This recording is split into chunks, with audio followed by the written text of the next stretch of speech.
Հաղորդման գործընկեր Յասաման ռեստորան։ Ինչպես կարող է անառողջ սնունդը վնասել լյարդը։ Լյարդի ճարպակալման մասին ենք այսօր զրուցելու։ Կարելի է շատ զարմանալ, բայց ինք օրգանիզմում կատարում է 500-ից ավելի ֆունկցիա։ Աշխարհում միլիոնավոր լյարդեր տառապում են լռության մեջ։ Որն է այն սնունդը, որ ամենամեծ վնասն է հասցնում լյարդի առողջությանը։ Ինչու ոչ, տեղորայքի տեղին ու անտեղին օգտագործումը, երկարատև օգտագործումը նույնպես բերում է լյարդի ախտահարման։ Լյարդի ոչ ալկոհոլային ճարպակալումը ուրեմն պրոգրեսիվելու զարգացման տենդենց ունի։ Սկսելով ալկոհոլային ճարպակալումից, ասենք, որն է այն չափը, որ չպետք է անցնել։ 30 գրամ եւ 20 գրամ համապատասխանաբար։ Այսքան ամենօրյա օգտագործումը կոչվում է ալկոհոլի չարաշահում։ Գույնը նշանակություն չունի։ Հաղորդման գործընկեր Հովակիմյան էսթետիկ կենտրոն։ Դուք դիտում եք Միֆեր առողջության մասին հաղորդումը, բարև ձեզ։ Մեր հաղորդումը առողջ ապրելակերպի մասին է եւ դրան չհետևելու պարագայում առաջացած առողջական խնդիրների։ Օրինակ, ինչպես կարող է անառողջ սնունդը վնասել լյարդը։ Լյարդի ճարպակալման մասին ենք այսօր զրուցելու Երևան բժշկագիտական կենտրոնի գաստրոհեպատոլոգիայի ծառայության ղեկավար Հասմիկ Ղազինյանի հետ։ Բարև ձեզ, Տիկին Ղազինյան։ Բարև ձեզ։ Շնորհակալ եմ հրավերն ընդունելու համար։ Խոսելու ենք լյարդի ճարպակալման մասին, բայց նախ ասենք, թե ինչ ֆունկցիա է կատարում լյարդը մեր օրգանիզմում։ Ես շնորհակալ եմ հրավերքի համար։ Մեծ հաճույքով կգրկվեմ ձեզ հետ բոլոր այն վերջին տարիների ինֆորմացիայով, առավել եւս որ դա շատ օգտակար տեղեկատվություն կլինի մեր հետևորդների համար։ Եվ այսպես լյարդը միակ օրգանը օրգանիզմում, որ ունի 1 կիլոգրամ մի քիչ ավելի քաշ, բայց համարվում է շատ առեղծվածային օրգան դեռ շատ անտիկ ժամանակահատվածից, ինչու, որովհետև կարելի է շատ զարմանալ, բայց ինք օրգանիզմում կատարում է 500-ից ավելի ֆունկցիա, բայց դրանց մեջ շատ պետք է կարևորել մարսողության մասնակցության ֆունկցիան, ֆերմենտատիվ ակտիվության ֆունկցիան եւ շատ այլ կարևոր ֆունկցիաներ։ Լյարդը ինչու է եւս առեղծվածքային օրգան համարվում, որովհետեւ ի տարբերություն մնացած օրգանների լյարդը իր հիվանդությունները տառապում է ուղղակի լռության մեջ։ Մնացած օրգաններից ի տարբերություն լյարդի հիվանդությունները շատ ժամանակ պետք է հայտնաբերել, այն պետք է հետազոտել եւ հայտնաբերել, որովհետեւ աշխարհում միլիոնավոր լյարդեր տառապում են լռության մեջ։ Այդ իսկ պատճառով իսկապես դա այն օրգանն է, որի հիվանդությունների ուրեմն իրազեկությունը շատ կարևոր է լյարդաբանության դաշտում։ Տիկին Ղազինյան, այո, լյարդը ունի ցավային ռեցեպտորներ եւ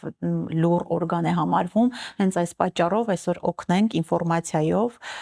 մարդկանց, որպեսզի հասկանան արդյոք ունեն լյարդի ճարպակալում, թե իրենց լյարդը առողջ է, բայց ասենք, թե որն է այն սնունդը, որ ամենամեծ վնասն է հասցնում լյարդի առողջությանը։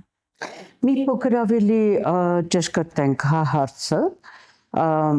լյարդը ինքը մեկ օրգան է, բայց թիրախավորված է տարբեր հարվածների տակ։ Հարվածները կարող են լինել ինֆեկցիոն եւ ոչ ինֆեկցիոն բնույթի։ Ինֆեկցիաներից մենք գիտենք վիրուսային հեպատիտ B-ն եւ C-ն, որը շատ տարածված է ամբողջ աշխարհում եւ կարող են բերել լյարդի բորբոքման, պատճառելով հետագայում լյարդի ցիրոզի եւ լյարդի առաջնային ուռուցքի։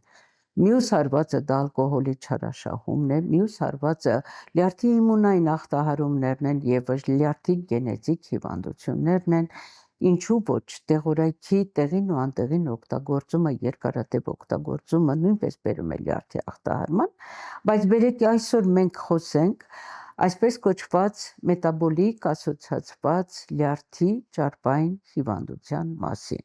Նախկինում այս տերմինը կոչվում էր լյարդի ոչ ալկոհոլային ճարպային հիվանդություն։ Ճարպային հիվանդություն, որը ունի իր հիվանդության աստիճանները եւ ստադիաները։ Ամենաթեթևը դա լյարդի սոսկ ճարպակալումն է։ Երբ ենք ախտորոշում լյարդի ճարպակալում, լյարդի ճարպային հիվանդությունը։ Ճարպակալումը ֆիզիոլոգիական երևույթ է լյարդի համար։ լյարդի բջիջների համար։ Բայց եթե ճարպակալումը գերազանցում է լյարդի բջիջների 5%-ից ավելին, ապա ֆիզիոլոգիականը արդեն վերածվում է ախտաբանական ճարպակալման։ Ճարպակալումը ցավոք սրտի արդիական է։ Այսօրվա թեման ոչ միայն կարևոր է, այլ շատ արդիական է։ Նշանակում է ավելորդ քաշը, ճարպակալումը, ճարպակալված որովայնը կարող է փոխանցվել նաև լյարդին եւ ավելցուկային ճարպ հավաքվի լյարդում, հենց սա էլ ամենավտանգավորն է։ Որովայնի ճարպակալման տեսակներին, եթե անդրադառնանք ալկոհոլային եւ ոչ ալկոհոլային, ինչպես նշեցիք մետաբոլիկ, կարող ենք ասել նույն աստիճան վտանգավոր են, թե մեկը մյուսից ավելի արագ կարող է զարգանալ։ Այսպեսի համեմատական բերեք չդնենք, որովհետև ճարպակալումը, ճարպակալման աստիճանը, ճարպակալման ստադիաները պատճառից կախված չեն։ Լինի դա մետաբոլիկ ասոցիացված, լինի դա ալկոհոլային ճարպակալում, ճարպակալման ստադիայից է կախված այն վտանգը եւ բարդույթները, որը կարող են հետագայում զարգանալ։ Լյարդի ճարպային հիվանդությունը սոսկ առանձին լյարդի հիվանդություն չէ։ Այս շատ ժամանակ ուղեկցվում է այլ օրգանների ներգրավումով, հատկապես սիրտ անոթային օրգանների ներգրավումով։ Լյարդի ճարպային հիվանդությունների ժամանակ պացիենտների մոտ արձանագրվում են լյարդի սիրտ անոթային հիվանդությունների մի մեծ խումբ։ Ուստի ճարպակալման կանխարգելում է նաև սիրտ անոթային հիվանդությունների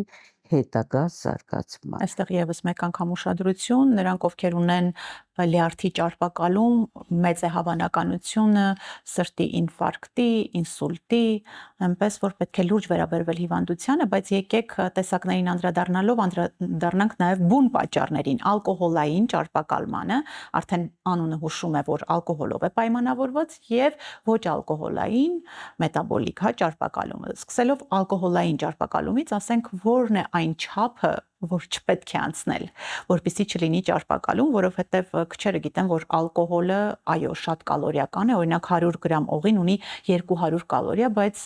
100 գրամ օղիով չեն բավարարվում սովորաբար, եթե սրան գումարենք այն սնունդը, որ միաժամանակ ընդունում ենք, պատկերացնում եք, որքան են կալորիաները կազմում եւ ճարպակալումը անխուսափելի է։ Կան հստակ չափորոշիչներ, ստանդարտներ, որն է չափը տղամարդկանց եւ կանանց համար։ Այո, միջազգային չափորոշիչներ գոյություն ունեն, որոնցից 6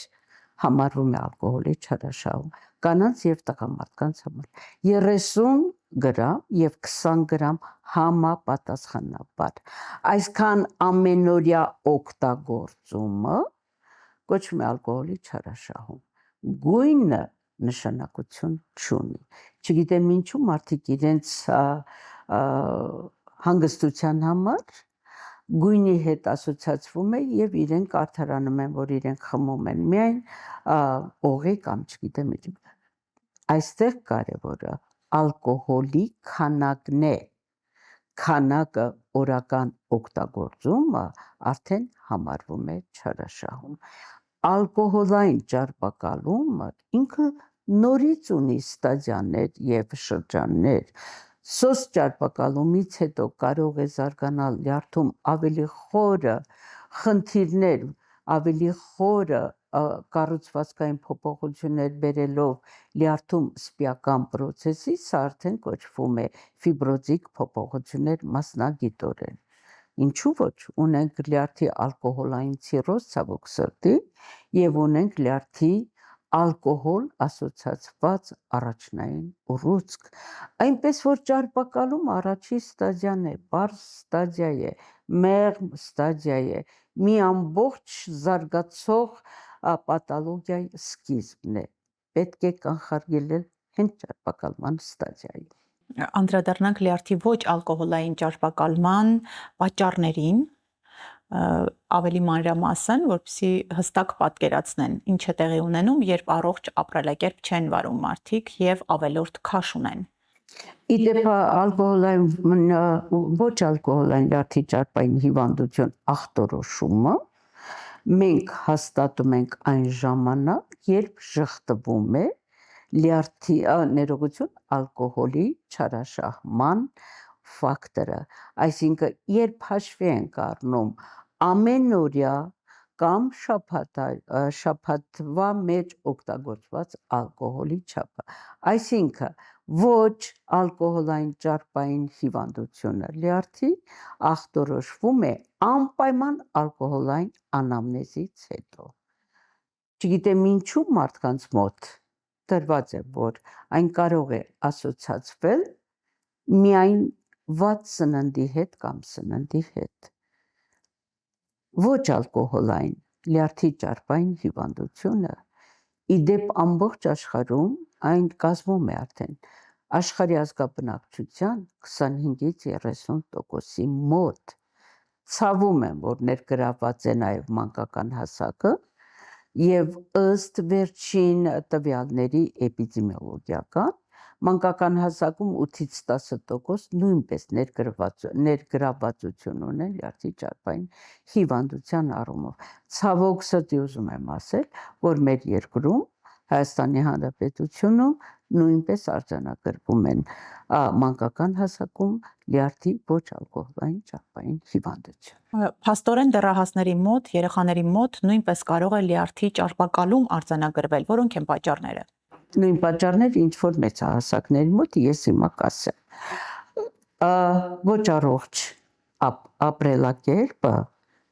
հիմնական պատճառն է համարվում, հիմա ես ավելի փակագծերը կբացեմ, որն է ոչ առողջ ապրելակերպը։ Սննդի ընդունումը, ընդունման հաճախականությունը, սննդի բաղադրությունը եւ ամենակարևորը ֆիզիկական ակտիվության առկայություն։ Լյարդի ոչ ալկոհոլային ճարպային հիվանդությունը դարի հիվանդություն է։ Նախկինում այս հիվանդությունները չեն էլ եղել ընդհանրապես։ Ինչու՞։ Որովհետև մարդկանց մոտ եղել է խիստ ֆիզիկական ակտիվություն։ Այն նստակյաց կյանքը, որ թելադրում է դարը մեզ շատերիս, այդ նստակյաց կյանքի եւ ոչ ֆիզիկական ակտիվության առկայությունն է լյարդի ոչ ալկոհոլային ճարպային հիվանդության հիմնական պատճառը։ Նորից ասեմ, ճարպակալումը սոսկ սկիզբն է, ինքը դեռ զարգանալու բնական ընթացք ունի, այնպես ինչպես այդ բնական ընթացքը կատարվում է, եթե մարդը վարակված է վիրուսային հեպատիտ B-ով կամ վիրուսային հեպատիտ C-ով, այսինքն կարող է զարգանալ լյարդի ցիրոզ եւ կարող է զարգանալ լյարդի առաջնային ուռուցք։ Ճարպակալումը մեղմ է հնչում։ Ճարպակալման ժամանակ է, որ մենք ուզում ենք իրազեկել մարդկանց։ Մի ասեք, ես գիտեմ, որ ունեմ ճարպակալում, պետք է պայքարել դրա դեմ։ Պայքարում ենք ֆիզիկական ակտիվությամբ եւ պայքարում ենք ճիշտ սննդակարգով, առողջ սննդակարգով, ճիշտ սննդակարգի հաճախականությամբ։ Տիկին Ղազինյան, միֆ չէ, որ սննդի ընդունման հաճախականությունը նույնպես մեծ նշանակություն ունի լյարդի ճարպակալման համար։ Ունենանք մենք առողջ լյարդ, թե հիվանդ։ Առավել քան մեծ նշանակություն։ Սովորաբար մարդկանց մոտ ստեղծված է մի ռեժիմ, երբ նախաճաշը բացակայում է, ճաշը հազվադեպ հիմնականում սնվում են օրվա երկրորդ կեսին աշխատանքից հետո բավականին մեծ քանակությամբ սնունդ, էլ չեմ ասում ֆիզիկական ակտիվության բացակայության պատճառով նստում կամ պարկում կամ հանգստանում ենք, սա ամենավտանգավորն է եւ ամենամեծ ուրեմն խնդիրն է լյարդի ճարպակալման համար։ Լսում ենք անընդհատ բացակայում է նախաճաշը, ճիշտ չէ դա։ Նախաճաշը պետք է արվի ճաշ եւ ընթրիք ամենակիչը։ Ճարպակալման հակում ունեցող մարդիկ կամ արդեն ճարպակալում հաստատված մարդկանց մոտ վերջին ուտելու ժամը կլինի ժամը 7-ից հետո, այլևս իրենք չպետք է ուտեն 7-ից 8-ից հետո, այլևս ոչինչ չենք օգտագործում։ Եվս մեկ կարևոր բան, միրգը օգտագործում են երեկոյան, ոչ, մրգերը եւ բանջարեղենը պետք է օգտագործեն օրվա առաջին կեսին։ Դա նույնպես նպաստում է լյարդի ճարպակալմանը։ Եվ նորից առողջ ապրելակերպ, ճիշտ սնուցում ֆիզիկական ակտիվության հետ միասին։ Ովքեր են ռիսկի խմբում լյարդի ճարպակալման հակում ունեցող։ Ռիսկի խմբում են առաջին հերթին բարձր քաշ ունեցողները, իդեպ մենք ունենք քաշի ինդեքս, դա ուրեմն մարմնի հասակի եւ քաշի փոխհարաբերությունն է, նորմայում այն տատանվում է 18-ից մինչև 25, սա նորման է։ Եթե 25-ից հետո բարձր է, ապա արդեն ավելորդ քաշը, ապա արդեն մենք գործ ունենք ճարպակալման հետ, ճարպակալում առաջի աստիճան, երկրորդ աստիճան, երրորդ աստիճան։ Հետևաբար ռիսկի խումբը բարձր քաշ ունեցողը եւ ճարպակալում ունեցող սուբյեկտներն են,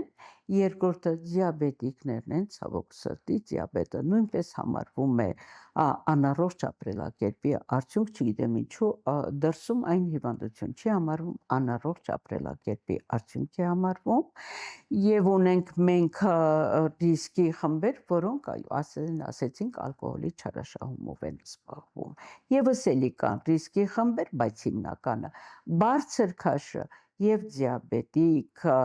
պացիենտներն են, որոնք համարվում են ռիսկի խումբ։ Բացի դրանից մենք ունենք բարձր ճնշում ունեցող սուբյեկտները, ճարպային փոխանակության խանգարումով սուբյեկտները, մարդիկ, որոնք ուրեմն ունեն նախադիաբետ, այսինքն դեռ դիաբետ չէ, բայց նախադիաբետի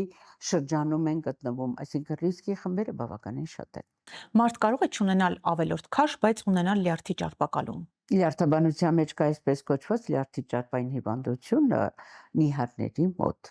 Իդեպ ուզում եմ ասել, որ իրենք լրիվ ունեն ուրիշ ուղեցույցային մոտեցումներ, ինչպես են ախտորոշում, ինչպես են վարում այս պացիենտներին եւ ի ուրախությունից ես ուզում եմ ասել միջազգային ուղեցույցային միջազգային փորձագետների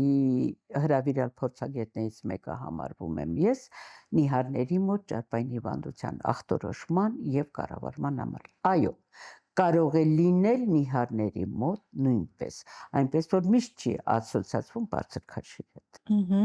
Իսկ կան հուշող ախտանշաններ, Տիկին Ղազինյան, որ մարդիկ փորձեն իրենք հասկանալ, ունեն լյարդի ճարպակալում, թե ոչ։ Ինչպես նշեցի հաղորդման շրջանում, լյարդը տառապում է լռության մեջ եւ մարդիկ մեկ այլ պատճառներով կարող են գնալ դիմել բժշկի եւ ուլտրաձայնային հետազոտությամբ հայտնաբերել լյարդի ճարպակալում։ Այնուամենայնիվ, որոշ դեպքերում ոչ սպეციფიկ ախտանիշներ գոյություն ունեն, որոնք պետք է ուշադրություն դարձնել։ Առաջինը ռիսկի խմբի մեր սուբյեկտները, պացիենտները պետք է ուշադրություն դարձնեն, որոնք ունեն ավելորդ քաշ, որոնք ունեն ճարպակալում, ընդհանուր ճարպակալում կամ կենտրոնական ճարպակալում, դա կարևոր չէ։ Իրանք պետք է հետևեն դրան։ Իսկ ոչ սպეციფიկ ախտանիշներից իդեպ ասեմ, որքան զարմանալի է, ընդհանուր թուլություն եւ հոգնածության զգացումն է, որը ուղեկցում է նման մարդկանց, նայած ինչ աստիճանի է ճարպակալումը։ Ասում են աջ կողի ներքևում, որովայնի աջ կողմում ցավերը նույնպես կարող են բնորոշել փքվածություն, հա, սեղմումներ, դիսկոմֆորտ ավելի շատ։